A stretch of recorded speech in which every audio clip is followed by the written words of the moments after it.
Banyak orang mengira kalau perusahaan sudah jadi raksasa dengan market cap ratusan triliun, mereka otomatis akan dilirik oleh indeks global. Faktanya, banyak raksasa yang ditolak masuk karena satu sandungan kecil bernama free float. Mengapa MSCI begitu kejam soal aturan ini? Dan berapa sebenarnya angka keramat yang mereka cari? Ketemu lagi di video AlphaVolution yang didukung Alpha Trade Academy. Hari ini kita akan masuk ke ruang mesin MSCI A2 untuk memahami kaitan antara kapitalisasi pasar dengan saham publik serta berapa batasan minimal yang bisa membuat uang asing mengalir masuk ke porto Anda. Mari kita bedah detailnya.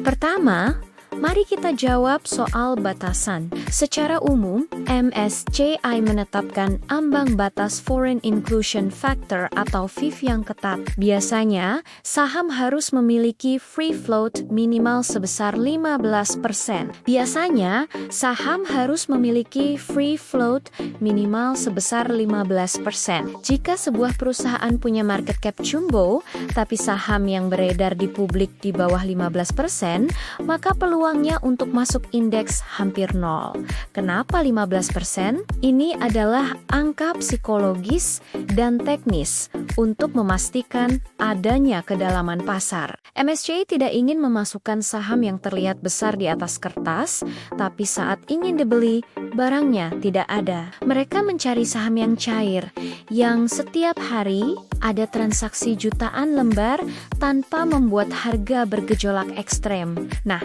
disinilah letak jebakannya. MSCI tidak menghitung bobot berdasarkan full market capitalization, melainkan berdasarkan free float adjusted market capitalization. Contoh sederhananya, ada saham A dengan market cap 1.000 triliun, tapi free floatnya cuma 5%. Nilai yang dihitung MSCI hanya 50 triliun. Bandingkan dengan saham B yang market cap-nya cuma 200 triliun, tapi free float-nya 60%. Secara hitungan MSCI, saham B jauh lebih besar dengan nilai 120 triliun dan lebih berpeluang masuk indeks dibanding saham A.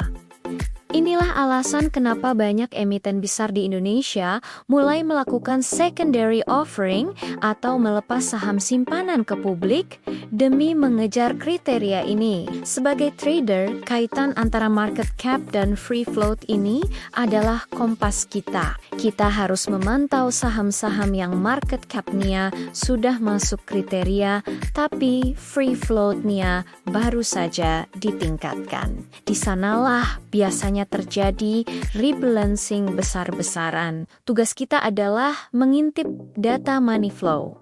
Cek siapa yang mengumpulkan barang di area transisi tersebut. Perhatikan harga rata-rata pembelian para institusi besar jika mereka mulai mengakumulasi di harga rata-rata. Pembelian yang stabil menjelang pengumuman MSCI itu adalah konfirmasi bahwa smart money sedang bersiap untuk kenaikan bobot indeks. Jangan masuk saat berita sudah keluar, masuklah saat Anda melihat mereka membangun harga rata-rata pembelian di area support. Kesimpulannya, market cap hanyalah soal ukuran, tapi free float adalah soal aksesibilitas. MSCI butuh keduanya. Tanpa free float yang cukup, market cap sebesar apapun hanyalah angka mati di mata investor global. Mau tahu emiten mana saja yang saat ini sedang berada di ambang batas 15% dan berpotensi masuk radar MSCI di periode depan? Join Alpha Trade Academy, kita akan belajar analisa teknikal dan money flow lebih mendalam. Linknya ada di bio ya.